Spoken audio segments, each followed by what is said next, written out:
నువ్వు ఎదుర్కొంటున్న ప్రతికూలతలకు జడియకు, భయపడకు.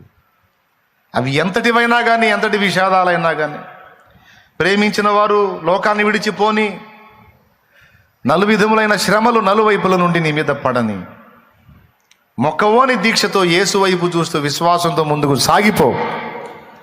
నా తండ్రి తగిన కాలం ముందు నిన్ను తప్పకుండా హెచ్చించి ఆశీర్వదించి ఒక ఫలభరితమైన పాత్రగా నిన్ను మారుస్తాడు. ఆయన ఒక వెలుగు వెలిగించాలని ఆశపడతాడు, కానీ మనల్ని తరిగించాలని ఎప్పుడూ అనుకోడని నమ్ము. ఓకేనా? ఎన్ని రకాల శోధనల్లో ఉన్నా ధైర్యం తెచ్చుకో.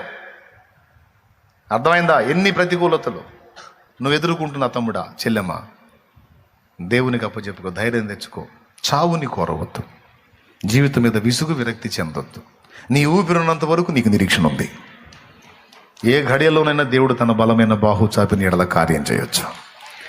అంతా అయిపోయింది అనుకున్న ఆఖరి నిమిషంలో కూడా అద్భుతం చేయగల దేవుడు ఆయన. అర్థమైందా? అలా ఎన్నో నిరూపణలు బైబిల్లో ఉన్నాయి కాబట్టి ఏం భయపడొద్దు. నా దేవుని కార్యం తప్పకుండా నీ జీవితంలో జరిగింది.